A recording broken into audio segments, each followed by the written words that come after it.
Hello, ladies and gentlemen. Welcome to my top 10 favorite horror films list. I'm so excited for this list. This is one I've wanted to make for a very long time, and I'm very happy that I get to make it today because I'm joined by the wonderfully talented and, of course, my very, very good friend, Madeline Hunter Smith. Madeline, welcome Hello. to the show. Hi, how's it going? It's going very good. How are you doing today? So good. Awesome. It's enthusiastic. It's excellent. It's enthusiastic enough for this list. One of the reasons I'm very excited for this list with you is anybody who's watching any of my videos might recognize the name Madeline. You were the person that joined me when we went to go see Midsommar. Today, Madeline is going to be joining me talking on our top 10 favorite horror films. Now, I want to clarify something very briefly. This is a favorites list. This is not us defining what is the defining movies of horror. It's not us trying to create a best list and, infusing it with our own personal opinions. This is us simply saying our favorites for whatever reason, why we love these movies, why we think they're great in terms of horror, and we'll be, of course, qualifying our feelings about it, but we will be keeping it to like a favorites list, unless, of course, Madeline, you wish to share, what your list is one of those like defining lists. I know people who do that. Okay, great. I'm going to start talking about my top 10 to 6. Starting off with number 10, I have Repulsion. Now, this one is one of the most deeply disturbing psychological horror films I've ever seen, not just because of its content, but because of its actual placement on my list. Because when I was creating this list, literally last night, I bumped down Psycho, Alfred Hitchcock's classic, with this film, and that was something very difficult to consider. And the only reason I did that was because the scene in Psycho with the psychoanalyst or the psychiatrist was, while necessary, I do believe that film uncovers a lot of the horror from the very final climax. Where Repulsion, I don't believe you have any of that relief. I think that the film does a really great job with you empathizing with its central character. That empathy starts to become concern.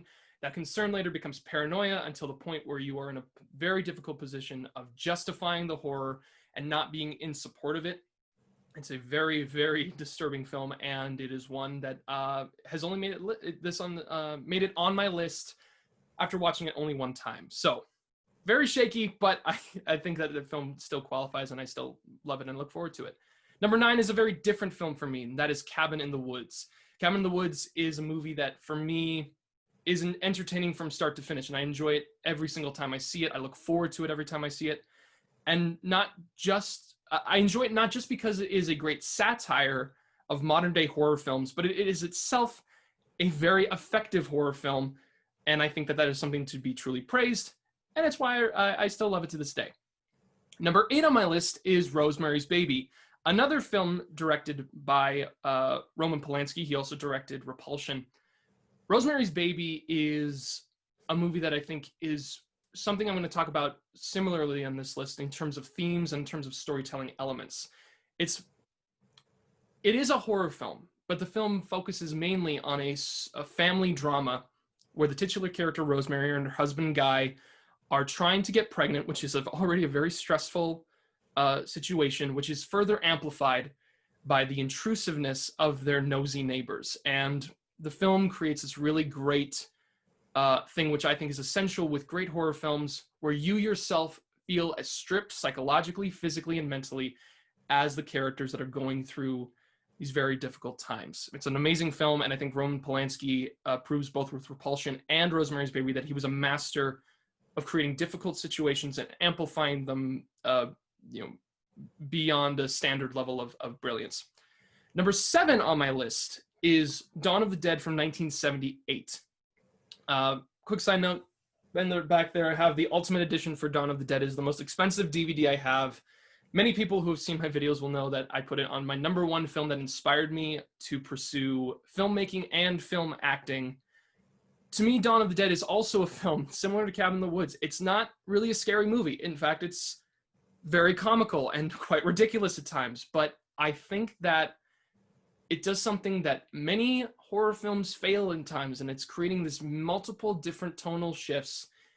It's funny, it's heartbreaking, it's tragic, and it's hopeful at the same time. And it's not only one of my favorite horror films, but I also believe it is the defining best zombie film. And finally, on my for my number 6, it's Get Out. This is a movie that is very difficult as well for me to put because, again, it is not necessarily, many people like juggle if it truly is a horror film, but I do think that this movie does stay in the genre. And I think more than a lot of films, especially films that focus on the subject, this film makes me understand, every time I revisit it, the origins of racial hatred.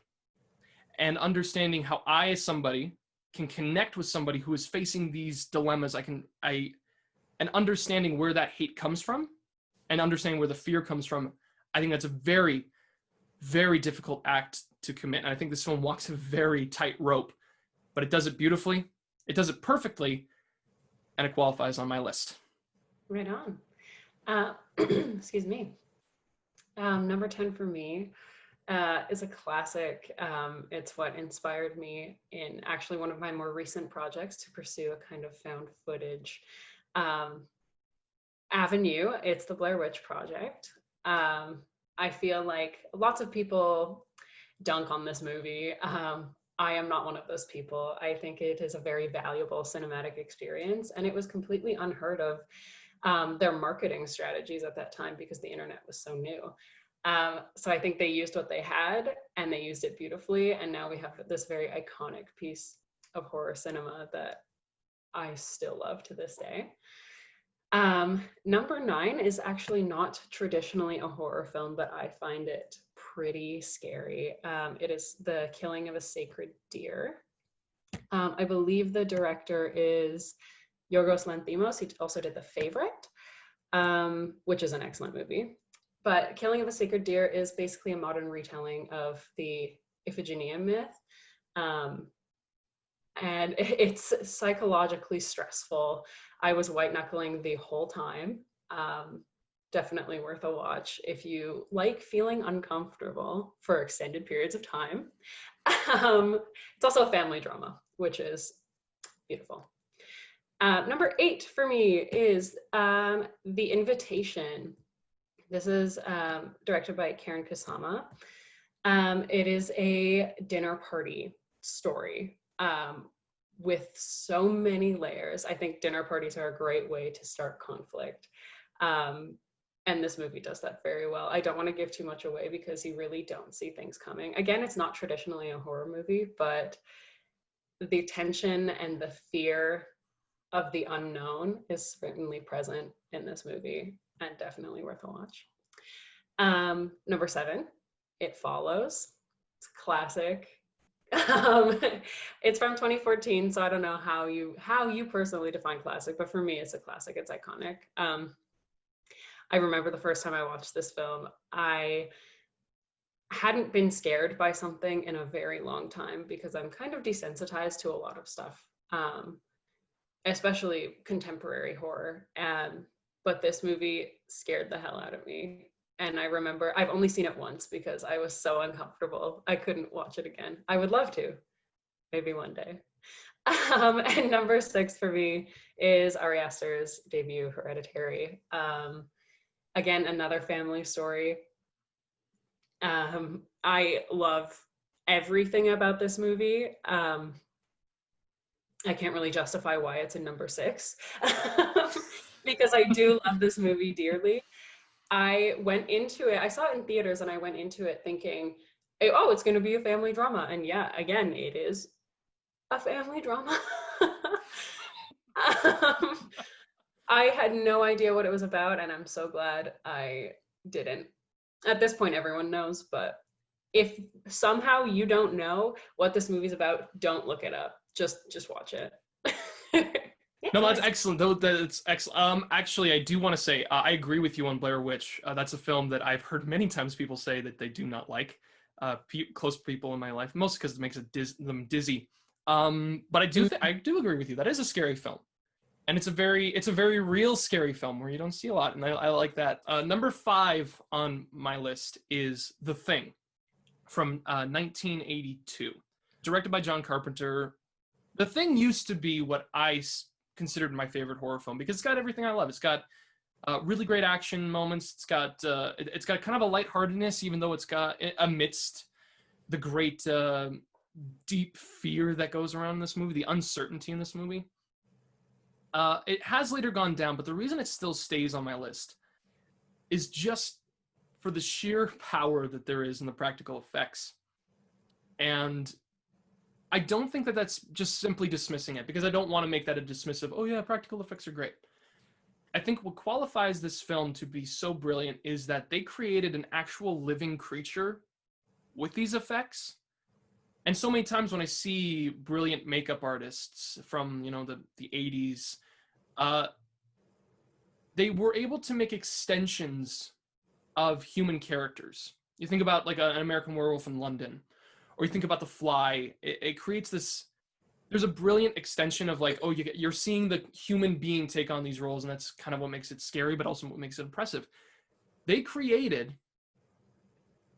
a creature out of nothing in this film. And sometimes it extends on from a person, but it extends in a way that's so extravagant and so extreme that you couldn't possibly fathom how that's possible. And yet it is.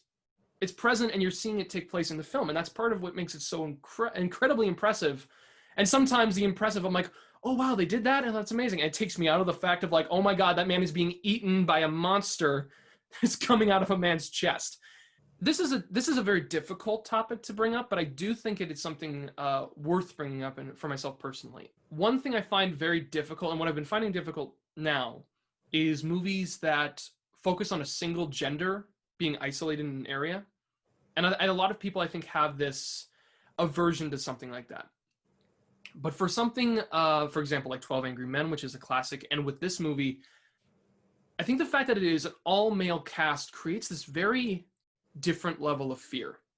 In the original thing from Another World, there was one female who was just kind of like walking around, and she was like, the stereotypical character that you see in a lot of those classic films, like screaming, somebody like running to somebody's arms and being protected. There's a very tremendous amount of distance. The closest that people get to each other in this movie is when Kurt Russell and, I forget the one character's name, but they're inside of this like a closed off helicopter, and they're just having a conversation with each other, and it's so cold and so distant with themselves.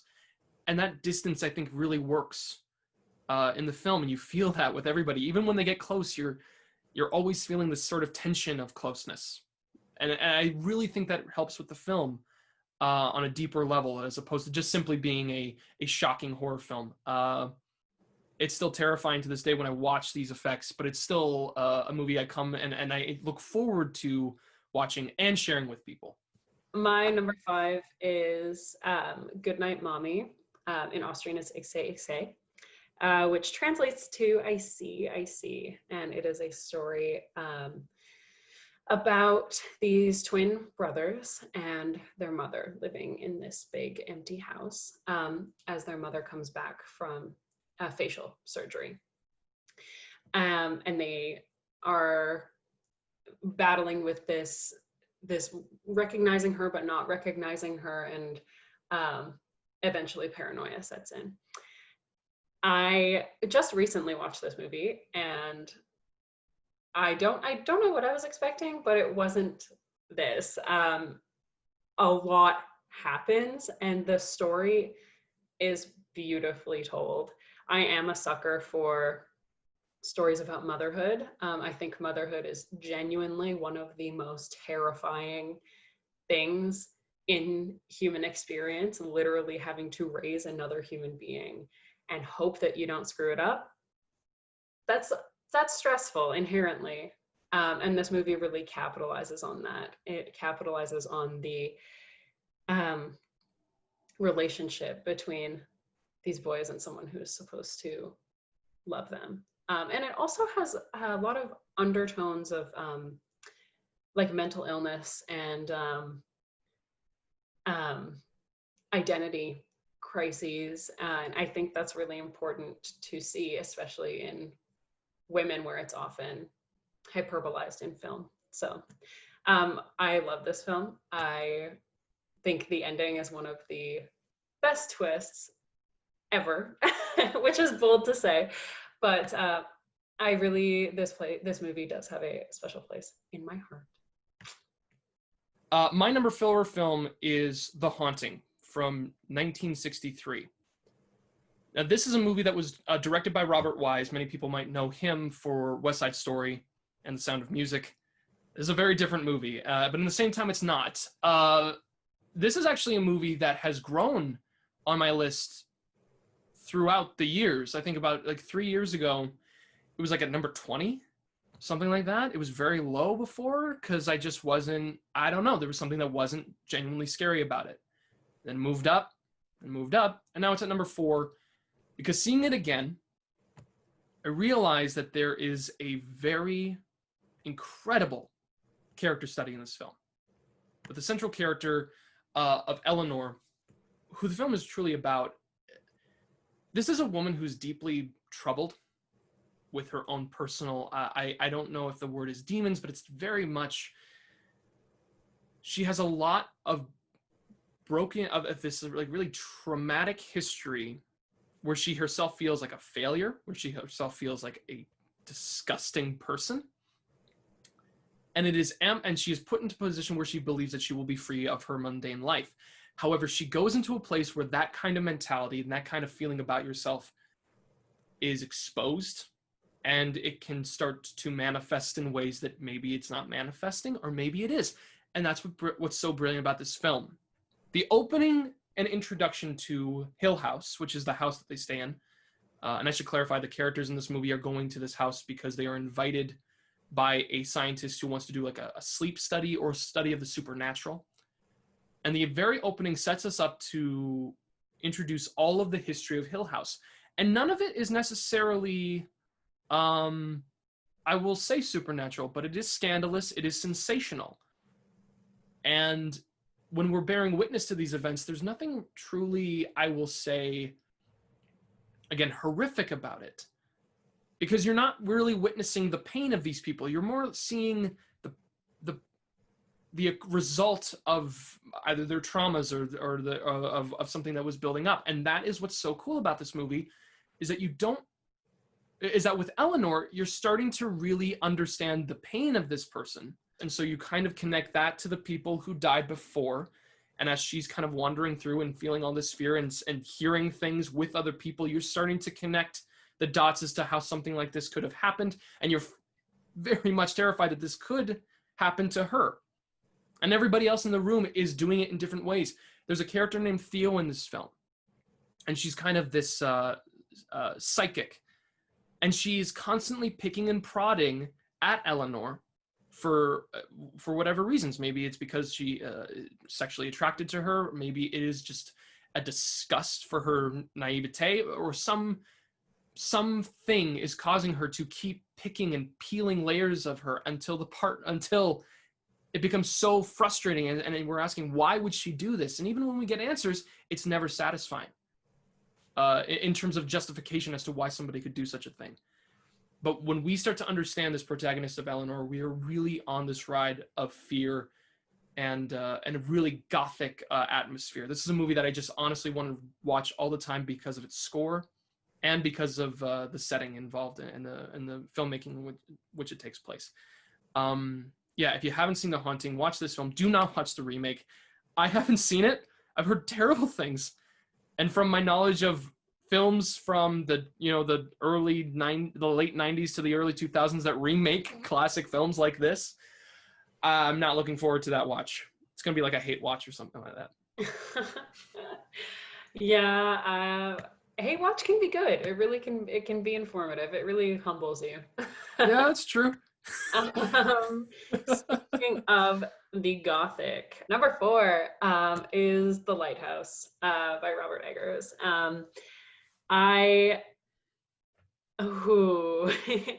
This movie is based on a Grand Guignol play. I believe it's also called The Lighthouse, but Grand Guignol was basically theater of the grotesque and the macabre, and this movie really highlights that, in my opinion. It's a small cast. The claustrophobia is insane.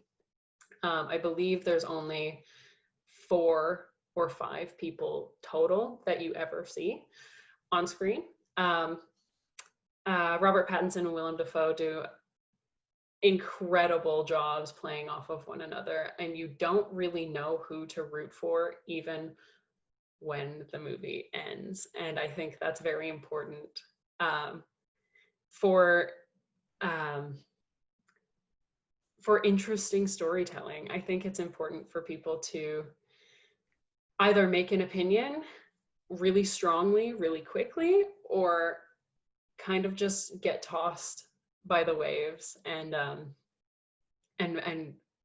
feel that confusion. And I think that's something this movie does really well, is confuse you. Not in a bad way, but in a what is happening kind of way.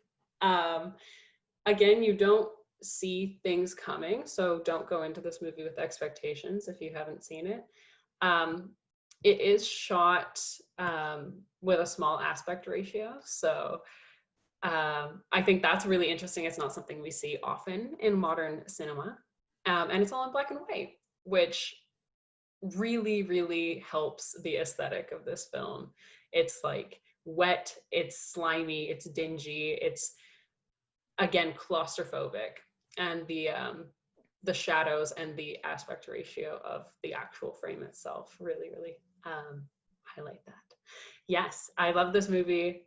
Normally I'm like not about movies that only feature men, but I think this story necessitates that. I think it's a very masculine tale with a very rewarding message. And I'll let you decide for yourself what that is. Yeah, it's no, it's in that the fact that the aspect ratio actually is a part of not just like a stylistic choice, but it actually creates that more horrific aspect of that claustrophobia that you were talking about. And yeah, that's a good point. Like I won't, again, not ruining it. There's one scene in particular where the fact that it's just 2 men there is quite disturbing. It is quite like very, I'll say, upsetting and kind of shameful. Like just as speaking from as a man. Right on. My number 3 film is, I mentioned it before, it's The Fly from David Cronenberg from 1986. When I was kind of developing this desire to start exploring more horror films, I saw the original Fly from the 50s. I did it because I was nostalgic for Vincent Price. And I kind of walked away with this feeling of like, yeah, I like that film. I really like it. But, you know, it was also at a time where I wasn't really sure what it was I liked about a lot of movies. I said, okay, a movie scared me, so I liked it. A movie, like that giant spider scene, help me. That giant spider scene still freaks me out, but it's comically over the top at the same time. But this is a movie that, when I saw it, it's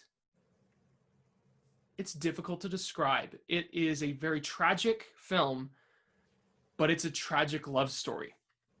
And it is so rare to watch a horror film like this to be a love story that is not, you know, familial love or leading towards a family or something like that. It is very much about passionate, about kind of building a passionate relationship. And there's a lot of passion in this film. And it's something I think that makes this film so amazing, and I don't want to just say horrific, but what makes it so tragic to watch is that you watch this film with a very scientific kind of like observational, you know, stepping back kind of thing. Because the characters are very much observing and scientific. Jeff Goldblum's character breaking down every single little element. There's a brilliant scene in this film where they're testing out a teleporter. Jeff Goldblum is a scientist who's trying to figure out teleportation, which is also very good just for his own character. It's a very good character study where every element works to inform character, which I love about any movie. But there's a testing of a steak with this film, and they find out that if they send steak through the teleporter or meat through the teleporter, it creates a synthetic style. So you're kind of aware of this thing that whatever comes through, you're kind of aware of the beauty and the nature of flesh and of human organs and tissue. And then when that is corrupted, you start to become obsessed with it and kind of really examining the features of what's happening to Jeff Goldblum in this film, because you start to become aware of how, and like I said, I did say that it's kind of like an extension. What happens with him in terms of this transformation that he goes through, you do start to become aware of every little detail, like when you start to notice the sores, the pus that is around his face, his hair falling out, his fingers. And then what's great is that you're connecting with him in terms of the transformation. You're connecting with Gina Davis, where she so cares about him, but is just not able to keep up with him. And at first you kind of have this weird, like, kind of again, romantic kind of the difficulties of a passionate relationship. But then you also have her boss or editor who's also imposing on her. There's so many brilliant moments in this film, and this is a movie where when it was coming to a point, I just said, end right there, please. Just finish. And when it finished, I was shocked. I was shocked that it just knew exactly when you could end it. Because watching a lot of the behind the scenes, there was many ways that they were thinking, oh, we'll do this story, we'll go this path. And none of them work. And because this film really understands that it's the end of the story. And I think that is such an impressive choice to just be like, you know what, we've got enough. And we're going to trust it. But I'm so glad that they did it. I'm so glad I got a chance to see it. Right on. Yeah, my number 3, I didn't realize I did this until I was just looking at my list, is another Robert Eggers film. Yay! The Witch. Oh, I know I've said this about every movie pretty much on this list, but this movie means so much to me, and it actually informs a lot of my artistic practice. The first play I ever wrote, and that has actually won awards, is like kind of similar to this story, because I think it's such an interesting and important story. So The Witch follows this like Puritan family in New England in like the 17th century. They're going through, trying to run this farm, and their daughter ends up, I can't remember exactly what happens because it has been a while since I've seen it, but their daughter ends up communing with the devil somehow. And so a bunch of bad things start happening to them. And a lot of it, there's that aspect of paranoia again, which I love in movies. Again, it's a family story. I don't know. Maybe I have some deep-seated issues. Who knows? I think that dynamic, though, especially the movie itself is subtitled. It's in English, but it's subtitled, which I think is very interesting because we can understand what they're saying, but it still feels removed. And to me, that's actually quite terrifying. Like, these people are quite similar, especially if you're, in Alberta, there's tons of farms everywhere. Me, myself, I've grown up with a farming family, so I know the long hours of isolation and how that can affect you. But being so familiar with this circumstance, but having subtitles, there's this weird dissonance that occurs, and you almost think to yourself, oh, this is super familiar, but this could never happen to me. And I think that's incorrect, because you never know. Like, obsession is a crazy thing, and religion is a crazy thing, and femininity and family dynamics and all of these things compacting into one story, it would be foolish to say it couldn't happen to you. And I think the ending alone justifies the entire, like, sitting through the 3 hours that this movie is. It's a good 3 hours, but I would definitely recommend. I need to watch this movie again because it's very meaningful to me. That's a really great film, and I just recently saw the film for the first time. It's a very bleak film. It's It's a bleak. very bleak. It's one of those movies that it was my first introduction, I believe, to Robert Edgers. I'm trying to remember when I saw Lighthouse or The Witch, but it's, and I didn't see it with subtitles. I don't know if they were built in because I tried watching it on different formats. I watched it on my laptop and I watched it on my TV, and I didn't have subtitles with it. Oh, that's super weird. I don't know if mine were just on or what, but I remember I saw subtitles. Maybe, but I definitely agree with you in terms of that distance. The fact that it was it's a directorial debut, which is the shocking thing to me, that this is the kind of film that you would make the statement of, like, this is the movie I'm going to present and establish my career on. It's bold. It's very, very horrifying because there's so much about this film that is just not really shown to you. And yet the stuff that is shown is absolutely unpleasant. Yeah. Really, like, I can't even say it, but you know exactly what I'm thinking of, I'm sure. Yeah. Anyone who's seen this movie knows the moment where you're just like, oh, this is what we're gonna watch. Okay. This is unpleasant. Let's do it. Let's bring it on. Okay, fine. I'll sit for, thank God, 90 minutes.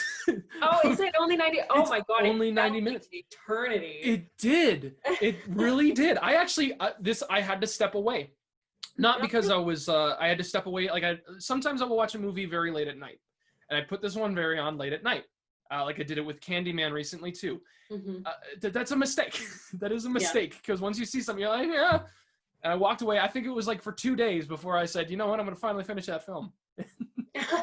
You know what? I think I'm ready now. Yeah, I'm ready. But yes, in terms of directorial debut, I think that's a good setup. And I'm very glad you brought this up because maybe we can actually discuss this movie. Because my number 2 pick is Ari Aster's Hereditary. Yes, so we do get a little chance to talk about it. Similar to you, yeah, this is a movie I couldn't consider why I couldn't put it up on this list. I needed to put it up on my second because this is the scariest film I've ever seen. Not just when I first saw it in theaters, because it put me in a position where I was watching, and I think it was like at 9 or 10 o'clock, not knowing anything. Seeing the poster, being like, oh, there's a little girl holding a bird head with a crown. Okay, that's cool. Not recognizing anybody except for the man, the husband who I'd seen in like Miller's Crossing and Usual Suspects. And this film made me have to stay up at night until 3 o'clock in the morning. I had to do a review on it.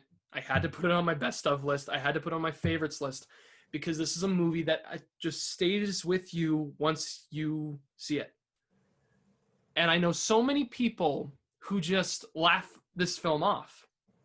And I do not understand why. I mean, I do understand why, because it is so sensational and so odd and so, I wouldn't say off-putting, but the movie does something that I think very few, if any, modern-day horror films actually succeed at. And that is your subversion of what is established, and then turning the tables on that. There's so many movies that I just do not like it when they feel, oh yeah, we're going to give you the rules for how to end this ghost or this, possession or this curse. We're going to give you the rules for it. The plan. We're going to give you the plan, and then we're going to make you see how hard they have to go through, what they have to trek through. We're going to literally show you the pain that they have to go through in order to do this plan. And we are not going to let that be the end of it. We're going to keep this thing going because it's never going to end and nothing you do is going to solve it. And to me, that is something I absolutely hate because I just feel as if they're putting their characters through pain and you're caring about these people, or you're at least trying to find something if the film's not good enough and like the only thing that defines these people is their suffering. Then you really just have nothing at the end of the film and there's no reason to go back on it. But Hereditary doesn't do that. The movie is about suffering, but the movie is kind of, at the very beginning, relieved. There's a relief in the loss, or there's just this, I don't know what the word is, but it's kind of like a dismissiveness of the tragedy that first unfolds in this movie. Basically, if anybody who hasn't seen it, it opens with an obituary of the grandmother, the kind of like the matriarchal kind of person of this one family. and you follow the amazing Toni Collette, who absolutely deserved much more recognition in this film. She smashed it. Smashed it. It's very much this kind of relief, this kind of unsureness about what to feel, because this great imposing figure in your life is gone, and you kind of don't know how you feel. You're in this lost zone, and the film focuses just really on the family's, situation. And aside from some very, very just gruesome scenes, this film is an extreme family drama that is putting this family to the test to see how much they will love each other despite either their failings or what they presume are their failings. And you come at this place where, in the last climax, this movie becomes like turns. There's a moment, and when I saw it in theaters, I was shocked. Yeah. And I still am shocked. I saw it again recently, and while I'm not in that moment, I'm still trying to understand and trying to hold on to solid ground. But this movie doesn't give you solid ground. But it's not a knock against the film, because similar to the central story, there are things, and this movie made me realize there are things that you will pass on to your family that they can almost have no control over. Mm-hmm. And that concept of control, it is articulated in the movie very bluntly, but it's something that glosses over you at first because you're just kind of dismissing it. And then it starts to build and build and build until you're trying to hold on to something and trying to solve the problems, and you can't. And to me, that's what makes this movie the scariest film that's come out ever. I'm not just saying in modern days, but and it makes it one of the greatest films that came out of the last decade for sure. I agree. I have nothing brilliant to add. I think you articulated everything. I love Hereditary. Maybe that's basic, but I love Hereditary. So much so that it's number 6 on your list. So much that it's number 6. Listen. Well, I want to listen to what your number 2 is to see exactly what push that down. Mm-hmm. So my number 2 is a film called Train to Busan. It is a Korean film. Yes. I don't like zombie movies, and I love this. Okay, he's gone. He's gone. All right. Well, I'm sorry. I'm just kidding. No, surprisingly enough, I don't love him either. But please continue. I just think a lot of zombie movies rely on the same tropes and the same formula, and the same zombies. And the thing that I loved about Train to Busan is that it's, again, we were talking about like stories being bleak. This story is quite bleak. It mostly all takes place on a train heading to Busan. Wow, imagine that. And a viral outbreak starts on this train, or it doesn't start on the train, but it is on the train. And the transformations of people from human to zombie are gruesome, they're grotesque, they're rewarding, and they're fast. And I think that's part of what makes this movie so scary. Also, you have this beautiful like father-daughter story interwoven amidst the madness, and there's so much tragedy in that because this father he's like a workaholic, he's always working, and his young daughter misses him basically. And so they're both on this train together, I believe. I might be wrong, it's been a while, but yeah, watching their story unfold is tragic and beautiful, and it speaks a lot about familial love amidst catastrophe, and it speaks a lot about human resiliency. No, I remember getting to the end of this movie and just feeling devastated. So if you haven't seen it, just prepare for that. Yeah. I don't know if you have any thoughts because you love I zombie movies. I have not. Oh my gosh, I have not seen the film yet. I've Oh, been I recommend. told I've been told to see it. I think for 2 years. My late uncle recommended it. You've recommended it. Once I see it, it's because I walk because of course, zombie movies. I agree with you. I grew up like they were the first horror film monsters I Yeah, really me really too. loved. But you're right. It becomes once you kind of pay attention, people I think take advantage of zombies, um, which is kind of a shame. Like they are a truly great threat, but people I think just kind of dismiss them as like, oh, they're the side thing. What we really got to focus on is like, we got to really focus on these like character dynamics, and to the point where you don't.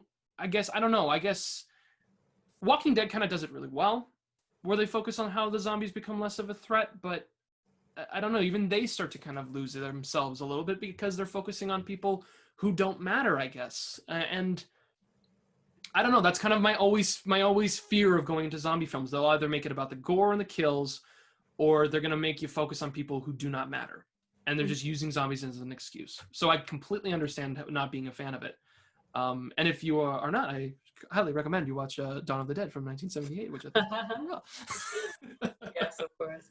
But yeah, I think that's something Train to Busan actually does really well is makes you care about the characters in this zombie scenario. Because like, yeah, I agree. A lot of the times the focus is on the threat of the zombies and not the relationships between characters and the capacity mentally that they have to operate at to survive this situation. Uh, Mhm.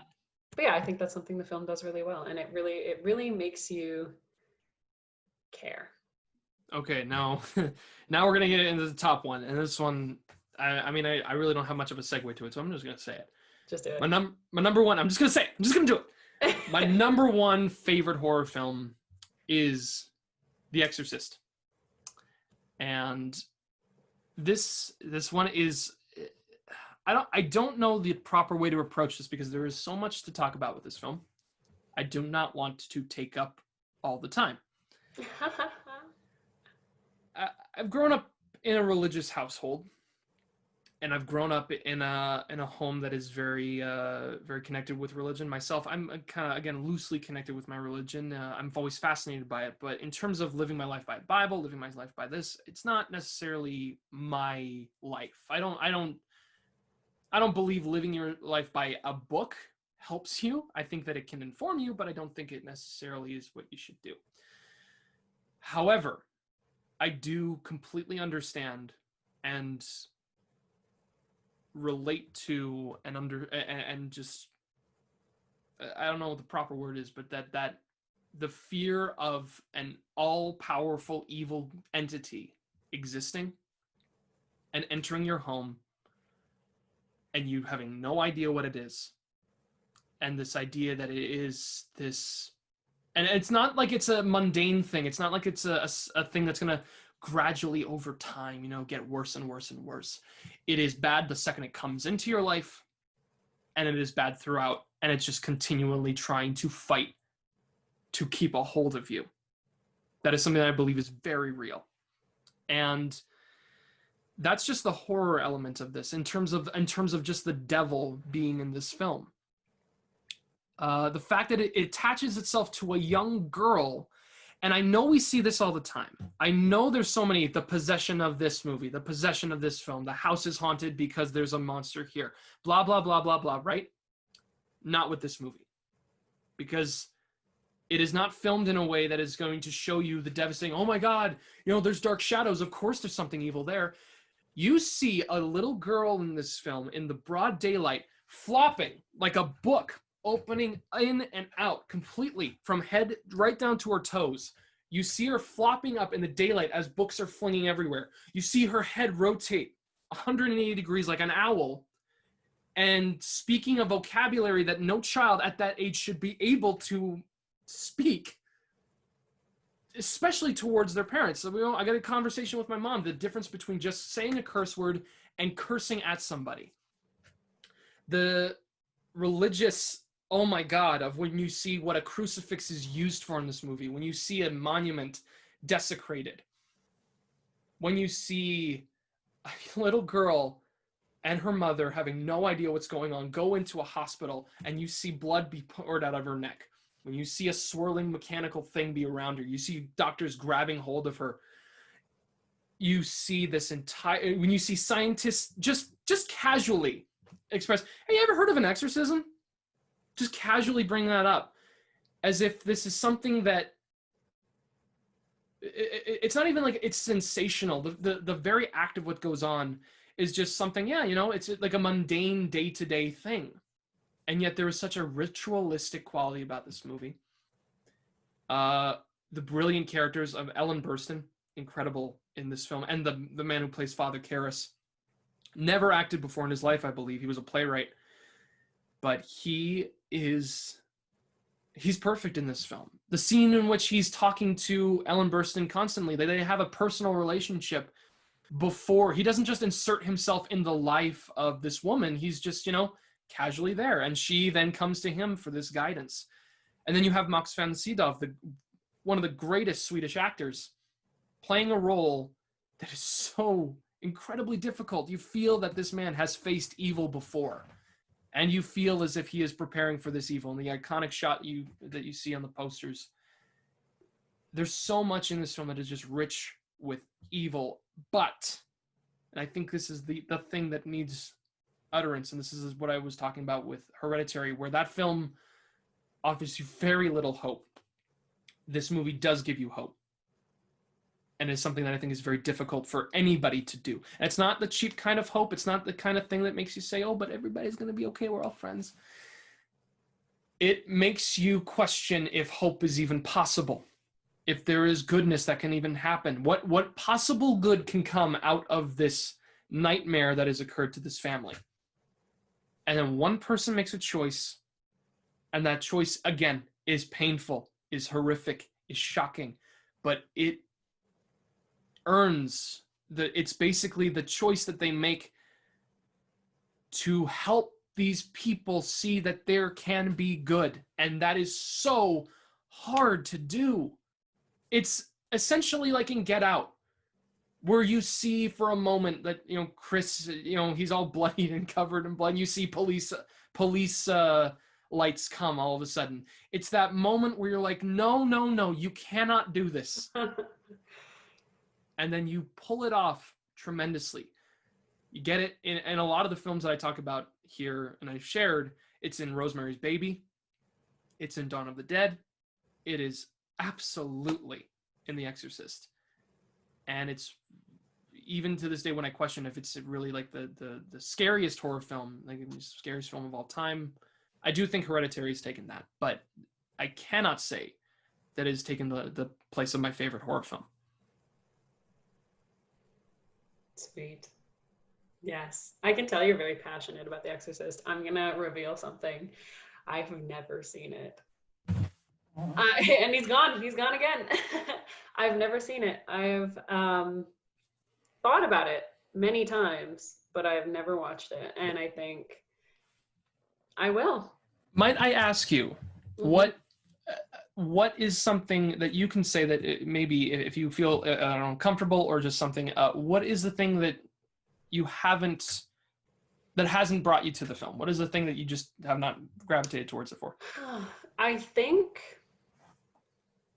honestly, I do believe it is the age. And that's maybe crappy of me to say, but I've always been pulled more towards either ancient storytelling or new storytelling. And a lot of the movies actually in from the 60s to the late 80s, I just haven't actually bothered with until this year. This year I've actually started watching a lot more of those late 20th century movies. Excuse me. But yeah, it wasn't like a personal not wanting to watch the movie. I just never felt compelled to, and I should have it in my repertoire as a horror writer and as somebody who devoutly consumes this material, you'd think I would. But I don't know. It wasn't a personal thing. It was just, I just never felt it necessary. But now I feel a little bit differently. My number one is not The Exorcist. It's not even close. I'd be surprised if it was. You've never seen it. My number one's The Exorcist, and I've never even seen it. Thank you all for joining us today. My number one is Darren Aronofsky's Mother. And it is not, again, traditionally a horror movie, but it is psychological, it is devastating, and it focuses on a lot of themes that I personally care about. So I don't know if you haven't seen it. The story follows this young woman and her husband at their like nice home in the countryside, and they are trying to start a little family, and everything goes to hell, basically, metaphorically and maybe a little literally. There's a lot of biblical allegories kind of woven into this movie, which I think is very interesting. But it focuses a lot on environmental devastation and greed and sins, basically, again with this biblical kind of nature of it, and just following along and watching the complete and utter tragedies that are happening to this character of Mother. And she's trying so hard to keep everything together, and it's just falling apart no matter what she does. And I think not only does that speak to the state of our world today, but I think on a smaller scale, it speaks to the experience of a lot of women and like female identifying people. Having people take and take and take from you and not listen. And I don't know, that's just, it's deeply, deeply unsettling to me. And I remember watching this movie and not really know. If you can go into a movie without knowing anything about it, do that, because you'll have a better time for sure. But yeah, not knowing what this movie was about and going into it and just getting absolutely eviscerated emotionally. The movie takes a lot out of you, but it's important. And this movie received a lot of mixed reviews. Some people think it was heavy-handed. I might agree, actually. But I think it was a necessary story to tell. And I think it was done really beautifully.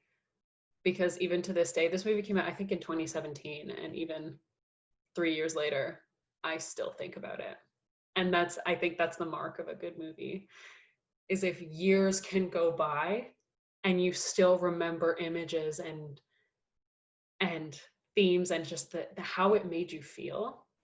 It's the mark of a good movie and good art, I believe. So yeah, this is my number one. If you haven't seen it, you gotta.